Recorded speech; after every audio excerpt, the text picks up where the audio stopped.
John Wick का chapter 4 24 मार्च को release होने वाला है थिएटर्स में और मैं श्योर हूँ कि आप इसके लिए एक्साइटेड होंगे। लेकिन अगर मैं आपसे पूछूं कि जॉन विक के पहले 3 चैप्टर्स का आपको कुछ याद है तो आई डाउट कि आपको कुछ याद होगा, क्योंकि जॉन विक की last movie John Wick chapter 3 आज से 4 साल पहले 2019 में आई थी। मतलब समझ रहे हैं कि जॉन विक के नेक्स्ट पार्ट को आने में 4 साल लग गया, क्योंकि जॉन विक के पहले 3 पार्ट्स को आए हुए अब काफी टाइम हो चुका है। इसलिए आज हम लोग करने वाले हैं जॉन विक के ऑल चैप्टर्स का कंप्लीट रिकैप, जिसको देखने के बाद आपको जॉन विक का चैप्टर 4 देखने में डबल मजा आएगा। कहानी की शुरुआत होती है मूवी के मेन कैरेक्टर जारदानी जोवानोविच से, जिसे लोग जॉन विक के नाम से जानते हैं। वैसे जॉन विक को अंडरवर्ल्ड में और भी कई नामों से जाना जाता है, जैसे कि the bogeyman, the devil, the reaper और बाबा यागा। जॉन विक पेशे से एक प्रोफेशनल हिटमैन था और अंडरवर्ल्ड में लोग उसे इसलिए भी जानते हैं क्योंकि कहा जाता है कि जॉन विक ने सिर्फ एक पेंसिल की मदद से ही 3 बंदों को मारा है। लेकिन अंडरवर्ल्ड में इतना नाम होने के बावजूद जॉन विक अपने हिटमैन वाले धंधे को छोड़ देता है और अपना सारा वक्त अपनी बीवी हेलेन के साथ में बिताने लगता है। लेकिन जिंदगी किसी को हमेशा कहाँ चैन से जीने देती है। हेलेन को कोई जानलेवा बीमारी हो जाती है और वो मर जाती है, जिसके बाद जॉन काफी अकेला हो जाता है और टूट जाता है। हेलेन को इस बात का अंदाजा था कि कुछ ऐसा ही होने वाला है, इसीलिए हेलेन ने मरने से पहले जॉन के लिए एक गिफ्ट उसको कुरियर किया रहता है, जो कि उसके मरने के बाद जॉन को मिलता है। गिफ्ट के तौर पे एक डॉगी दिया है जिसका नाम डेजी है, जिसे हेलेन ने जॉन के अकेलेपन को दूर करने के लिए दिया होता है। अब जाहिर सी बात है कि डेजी हेलेन की आखिरी निशानी थी, तो जॉन अपना सारा टाइम डेजी के साथ बिताने लगा और उसका देखभाल करने लगा। एक दिन ये दोनों अपनी तरह अपनी बैड एस कार में घूमने निकलते हैं। घूमते घामते पेट्रोल पंप पे जाते हैं, जहाँ पे टेरेसो गैंग के लीडर वीगो टेरेसो का बेटा लोसेफ टेरेसो होता है, जो कि जॉन की इस चमचमाती मस्टैंग को देख के पागल हो जाता है। आई मीन लोफेस को ये कार बहुत ज्यादा पसंद आ जाती है, जिसपे वो सीधा जॉन से उसके कार की कीमत पूछता है और इसके रिप्लाई में जॉन बोलता है, देख भाई ये गाड़ी बिकाऊ नहीं है, तू कोई और जाके देख ले। लेकिन लोसेफ तो ठहरा एक माफिया लीडर का बेटा। ये बात उसके ईगो पे आ गई। लोसेफ उसी रात अपने आदमियों के साथ जॉन के घर पे घुस जाता है और गाड़ी जबरदस्ती चुरा लेता है। ये गलती तो वो करता ही है, साथ ही गाड़ी चुराने से भी ज्यादा बड़ी गलती ये करता है कि वो जॉन के पपी डेजी को मार देता है। वहाँ से लोसेफ गाड़ी की आइडेंटिटी चेंज करवाने के लिए ऐसे ही नंबर 2 का काम करने वाले आदमी ऑरेलियो के गैरेज में आता है। ऑरेलियो गाड़ी को देखते ही पहचान जाता है कि ये किसकी गाड़ी उठा के लाया है, और साथ ही उसको ये भी अंदाजा हो जाता है कि ये कितना बड़ा कांड करके आया है। इसलिए ऑरेलियो लोसेफ को धक्के मार के बाहर निकाल देता है और गाड़ी का काम नहीं करता। ये बात जब वीगो को पता चलती है तो वो ऑरेलियो को कॉल करके पूछता है कि क्या हुआ, मेरे बेटे को क्यों मार के भगा दिया तुमने। जिसपे ऑरेलियो बताता है कि बॉस, आपके लड़के ने जॉन विक से पंगा ले लिया है। जॉन विक का नाम सुनते ही वीगो घबरा जाता है और अपने ही बेटे को कूटने के बाद जो डायलॉग बोलता है सच में गूज़बम्स। हिंदी में तो ठीक था, लेकिन इंग्लिश में भाई एक number. It's not what you did, son, that angers me so. It's who you did it to. Who? The fucking nobody? That fucking nobody is John Wick. John Wick ने Viggo के लिए retirement से पहले एक impossible काम को possible किया था, जिसके वजह से वीगो आज इतने ऊंचाइयों पे है और उसने इतना बड़ा अंपायर खड़ा किया। वीगो जॉन विक को कॉल करके उसको मनाने की कोशिश करता है कि वो उसके बेटे को ना मारे, बट जॉन विक कहाँ मानने वाला था। जिसके बाद वीगो जॉन को मारने के लिए अपनी तरफ से कुछ कोशिश करता है, लेकिन ये कोशिश भी नाकाम रहती है। जब किसी भी चीज से कोई भी बात नहीं बनती है तो वीगो जॉन विक के सर पे उसको मारने के लिए $2 मिलियन का इनाम रख देता है। दूसरी तरफ जॉन विक अपने हथियारों को लेकर कॉन्टिनेंटल पहुँचता है। कॉन्टिनेंटल अंडरवर्ल्ड में क्रिमिनल्स के लिए सबसे ज्यादा सेफ जगह है, क्योंकि यहाँ का रूल है कि यहाँ पे किसी भी प्रकार का कोई भी वायलेंस नहीं होना चाहिए और ना ही कोई भी बैड बिजनेस। साथ ही अंडरवर्ल्ड में किसी से कोई भी काम करवाने के लिए इस स्पेशल गोल्ड कॉइन का यूज किया जाता है। यहाँ दूसरी तरफ वीगो जॉन विक पे रखा गया इनाम डबल कर देता है और यहाँ कॉन्टिनेंटल का हेड विंस्टन जॉन विक को लोसेफ की सीक्रेट लोकेशन बताता है, बट इस बार लोसेफ वीगो के आदमियों की वजह से बच जाता है। अगले दिन जब जॉन होटल में आराम कर रहा होता है, तभी एक असैसिन जॉन विक को मारने के लिए कॉन्टिनेंटल में आ पहुंचती है, लेकिन जॉन का दोस्त मार्कुस जॉन को अलर्ट कर देता है। जिसके बाद जॉन विक असैसिन को पकड़ के कॉन्टिनेंटल के हवाले करके वहाँ से चला जाता है, बट ये असैसिन यानी कि मिस पर्किस यहाँ से बच के निकल जाती है। दूसरी जगह हमारा हीरो वीगो का अटेंशन पाने के लिए उसके पैसों में आग लगा देता है, और फिर जब इन दोनों के बीच लड़ाई हो रही होती है तो किसी तेज चलती कार से जॉन टकरा जाता है और वो वहीं पे होश हो जाता है। फिर जब उसे होश आता है तो वो वीगो के और उसके आदमियों के बीच बंदी बना होता है, लेकिन एक बार फिर यहाँ पे मार्कुस जॉन को अपने स्नाइपिंग स्किल्स से बचा लेता है। जिसके बाद जॉन वीगो का पीछा करके उसके पास पहुंच जाता है और डर के मारे वो अपने बेटे की लोकेशन बता देता है, और ये सोच के कि लोसेफ के पास मेरे आदमी तो है ही, जॉन विक उनका क्या ही उखाड़ लेगा। लेकिन वीगो को क्या पता था कि जॉन क्या क्या कर सकता है। जॉन विक जाके आखिरकार लोसेफ को मार ही देता है। अब यहाँ पे वीगो को ये बात मालूम पड़ती है कि उसका बेटा मारा गया, तो वो बदला लेने के लिए मार्कुस को तड़पा तड़पा के मार देता है और उसकी डेड बॉडी को जॉन विक के घर में छोड़ देता है। साथ ही इसके बाद वो इस शहर को छोड़ के भाग रहा होता है, लेकिन कॉन्टिनेंटल के हेड विंस्टन से जॉन को वीगो का लोकेशन पता चल जाता है। अरे विंस्टन भैया बहुत पहुंचे हुए आदमी है, उनको हर एक चीज की खबर है। यहाँ पे जॉन विक वीगो को मिलके उसको मार देता है और फिर घर जाते वक्त वो एक पिटबुल को अडॉप्ट कर लेता है और चैप्टर 1 यहीं पे खत्म।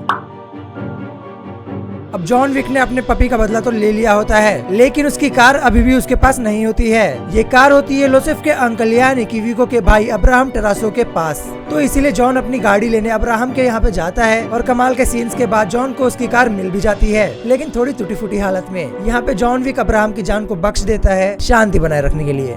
और हाँ, हमें जॉन विक का एक पेंसिल से 3 लोगों को मारने वाला किस्सा यही अब्राहम के मुंह से सुनने को मिलता है। अब जॉन विक की गाड़ी ठीक कंडीशन में नहीं थी, इसके लिए जॉन अपनी मस्टैंग को ऑरिलो को ठीक करने के लिए देकर घर आ जाता है। अब यहाँ पे John Wick Italian gangster Santino D'Antonio से मिलता है। भाई डी जिसके नाम में होता है वो बहुत खतरनाक होते हैं। आपको जॉन विक का लास्ट मिशन तो याद ही होगा, जिसके बाद जॉन विक रिटायर हो गया था। उस मिशन में सेंटिनियो ने जॉन की कुछ मदद की थी, जिसके बदले जॉन विक ने सेंटिनियो को एक ब्लड ओथ दिया था, जो की एक स्पेशल मार्कर है। डील ये थी कि सेंटिनियो जॉन विक की मदद करेगा, लेकिन जब चाहे तब बाद में वो मार्कर दिखा के वो भी जॉन विक से हेल्प ले सकता है। और सेंटिनियो वही करता है, जॉन विक को ये मार्कर दिखा के हेल्प मांग लेता है, लेकिन जिसपे जॉन विक ये बोल के मना कर देता है कि देख भाई ये सब काम मैंने छोड़ दिए, मैं कुछ भी नहीं करने वाला। जॉन से ना सुनते ही सेंटिनियो डी एंटिनियो जॉन विक का घर उड़ा देता है। देखो अंडरवर्ल्ड में तो पक्के नियम है, पहला कॉन्टिनेंटल में कोई मारामारी नहीं करेगा और ना ही बैड बिजनेस, और सेकंड ये कि मार्कर के प्रॉमिस को हर हाल में कंप्लीट करना है। अब जॉन विक को ये पता चल गया था कि अगर उसको सुकून से रहना है तो उसको ये वाला वादा पूरा करना पड़ेगा। तो इसीलिए जॉन विक डी एंटिनियो से मिलता है, जहाँ पे डी एंटिनियो जॉन विक से बताता है कि मुझे मेरी ही बहन जियाना को मारना है। अब ये इसलिए क्योंकि एंटिनियो को हाई टेबल की कुर्सी चाहिए होती है। द हाई टेबल काउंसिल दुनिया भर में रहने वाले हाई लेवल क्रिमिनल्स का ग्रुप है, जिसमें 12 क्रिमिनल फैमिलीज की 12 सीट्स होती है। क्योंकि उसमें से एक सीट उसकी बहन का होता है, तो इसीलिए एंटिनियो उसको मरवा के वो सीट हथियाना चाहता था। इन सब के बाद जॉन विक जियाना को मारने पहुँच जाता है, लेकिन अपने सम्मान के लिए जियाना जॉन विक के हाथों से मरने से बेहतर खुद खुशी करना पसंद करती है। काम होते ही जॉन विक वहाँ से निकल रहा होता है, तभी जियाना का बॉडीगार्ड उसे देख लेता है। उसके बाद अच्छे खासे एक्शन सीन्स के साथ ये दोनों लड़ते लड़ते कब कॉन्टिनेंटल होटल पहुंच जाते हैं इन दोनों को पता ही नहीं चलता। अब रूल के मुताबिक ये दोनों इज्जत में लड़ना बंद कर देते हैं, लेकिन ये भी फिक्स होता है कि यहाँ से बाहर निकलते ही इनका मैटर होना है। वहीं दूसरी तरफ डी एंटिनियो अपने प्लान के मुताबिक जियाना के मरने के बाद जॉन विक को मारना चाहता है और वो उसके ऊपर $7 मिलियन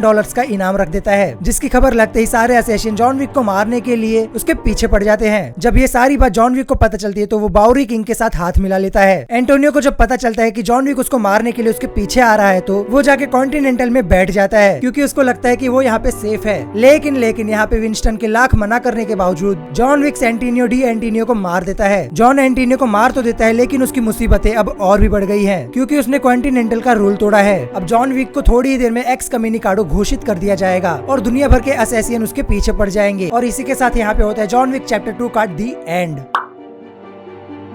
अब थोड़ी ही देर में जॉन विक को एक्स कम्युनिकाडो घोषित कर दिया जाएगा और हमारे द बूगीमैन की बाउंटी 7 मिलियन से बढ़कर $14 मिलियन हो चुकी है। अभी सारे असैसिन्स उसके पीछे लगे हैं और वेट कर रहे हैं कि कब उसका टाइम खत्म होगा और वो उसको मारेंगे। जॉन विक किसी तरह बचते बचाते पब्लिक लाइब्रेरी जा पहुंचता है, जहां वो एक बुक में से एक क्रॉस, कुछ अंडरवर्ल्ड में चलने वाले सोने के सिक्के और एक ओथ मार्कर को लेके वहां से निकल जाता है और वो अब एक्स कम्युनिकाडो बन चुका है। सारे असैसिन उसके पीछे पड़ चुके हैं और साथ ही उसके सर पे $14 मिलियन से बढ़कर $15 मिलियन का इनाम रख दिया गया है। अब हमारा हीरो लड़ते लड़ते जा पहुंचता है रस्कारोमा क्राइम ऑर्गेनाइजेशन की द डायरेक्टर के पास। इस ऑर्गेनाइजेशन में बच्चों को ट्रेन किया जाता है और मुद्दे की बात तो ये है कि जॉन विक भी अपने बचपन में यहीं से ट्रेन हुआ था। यहाँ पे जॉन विक डायरेक्टर को रोजरी दिखा के बोलता है कि मुझे किसी भी तरह कासाब्लांका जाना है। हाई टेबल में जितनी वैल्यू मार्कर की है उतनी ही वैल्यू यहाँ पे रोजरी की है। कुछ टाइम बाद जॉन विक को कासाब्लांका पहुँचाने की तैयारियां शुरू होती है और फॉर्मेलिटीज भी पूरी की जाती है। वहीं पे दूसरी तरफ हाई टेबल एक प्राइवेट जज, जिसे लोग एडजुडिकेटर कहते हैं, उसे विंस्टन और बाउरी किंग से मिलने के लिए भेजता है। अब इन लोगों ने जॉन विक के रूल तोड़ने के बावजूद उसकी मदद की थी, इसलिए एडजुडिकेटर उन दोनों को अपनी अपनी कुर्सी छोड़ने के लिए कहती है। और यहाँ पे जॉन विक कासाब्लांका पहुंच के अपनी पुरानी दोस्त सोफिया से मिलके उसे ब्लड ओथ दिखाता है, जो कि उसने लाइब्रेरी से उठाया था। अब क्योंकि इस पे खून सोफिया का था, सोफिया के ना चाहते हुए भी उसको अब जॉन विक की मदद करनी होगी। जॉन विक को सोफिया की मदद से द एल्डर की लोकेशन पता करनी थी। द एल्डर जो कि हाई टेबल का बड़ा मेंबर होता है, सोफिया एल्डर का कहीं से पता करके जॉन विक को वहाँ पे जाके छोड़ देती है। अब उसका काम यहाँ पे पूरा हो जाता है और वो वापस चली जाती है। उसके बाद जब जॉन विक एल्डर से मिलता है तो द एल्डर उसको एक ऑफर देता है और बोलता है कि देख जॉन, तुझे अगर अपना रिकॉर्ड क्लियर करना है और अपने ऊपर की सारी बाउंटी को हटानी है तो तू जाके विंस्टन को मार दे, तेरे पास यही एक रास्ता है बचने का। अब इस ऑफर को जॉन विक एक्सेप्ट कर लेता है और इसके बदले जॉन विक अपनी एक उंगली के साथ वेडिंग रिंग को एल्डर को भेंट कर देता है। बहुत ही विचित्र प्रकार के नियम है इनके।